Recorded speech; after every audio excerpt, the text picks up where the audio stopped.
ഗൾഫിലെ യുദ്ധ സാഹചര്യത്തെക്കുറിച്ച് ആശങ്കപ്പെടുത്തുന്ന നിരവധി വാർത്തകളും സോഷ്യൽ മീഡിയ ദൃശ്യങ്ങളും നമ്മൾ കാണുന്നുണ്ട്. സത്യത്തിൽ ഈ പറയുന്നത് പോലെ ആശങ്കയുണ്ടോ ഗൾഫിൽ താമസിക്കുന്നവർക്ക്? അവർ പറയുന്നത് എങ്ങനെയാണ്? കാണാം ഗൾഫിൽ നിന്നുള്ള കാഴ്ചകൾ.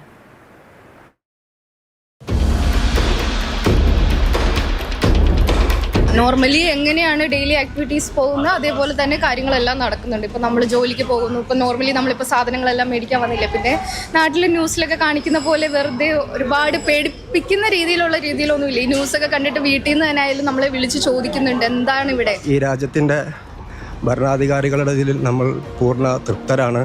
മിസൈലുകളും ഡ്രോണുകളും ചീറിപ്പാഞ്ഞു വരുന്ന ഗൾഫ് രാജ്യങ്ങൾ, സ്ഫോടന ശബ്ദങ്ങളും തീയും പുകയുമെല്ലാം നിറഞ്ഞ യുദ്ധഭൂമി.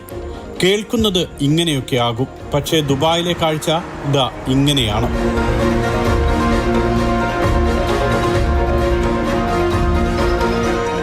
ആശങ്കകളെല്ലാം മാറി ആളുകൾ സാധാരണ ജീവിതത്തിലേക്ക് തിരിച്ചെത്തി.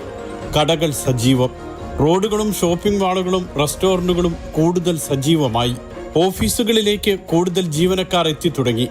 നാട്ടിലെ പലരും പറയുന്നത് പോലെയോ സമൂഹ മാധ്യമങ്ങളിലെ വാചക കസർത്ത് പോലെയോ അല്ല ഇവിടെ കാര്യങ്ങൾ. ഞങ്ങൾ ഇവിടെ നോർമൽ ഡേയ്സ് മാതിരിയാണ് വർക്ക് ചെയ്യുന്നത്. ഞങ്ങൾക്ക് ഇവിടെ പാനിക്കാവേണ്ട ആവശ്യങ്ങളും കാര്യങ്ങളൊന്നുമില്ല. ഓഫീസിൽ രാവിലെ വരുന്നു പോകുന്നു, അല്ലാതെ നാട്ടിൽ പറയുന്ന രീതിയിൽ യുദ്ധം ഉണ്ടാവും, കുറച്ച് കഴിയുമ്പോൾ ഉണ്ടാവും എന്നുള്ള പ്രശ്നങ്ങളൊന്നും ഇല്ല. നമ്മളിന്ന് റെഗുലറായിട്ട് വർക്കിൽ വരുന്ന പോലെ തന്നെ വർക്കും കാര്യങ്ങളൊക്കെ എല്ലാം റെഗുലറായിട്ട് നടന്നുകൊണ്ടിരിക്കുന്നുണ്ട്. ആളുകളെ മാത്രമല്ല, ഭരണാധികാരികളെ പോലും ഷോപ്പിംഗ് മാളുകളിലും നിരത്തുകളിലും നമുക്ക് കാണാം. UAE president Sheikh Mohammed bin Zayed Al Nahyan, Dubai കിരീടാവകാശി ഷെയ്ഖ് ഹംദാൻ, ബഹ്റൈൻ പ്രധാനമന്ത്രിയും കിരീടാവകാശിയുമായ Salman bin Hamad Al Khalifa എന്നിവരെയെല്ലാം കഴിഞ്ഞ ദിവസം ഷോപ്പിംഗ് മാളുകളിൽ ആൾത്തിരക്കിനിടയിൽ കണ്ടു.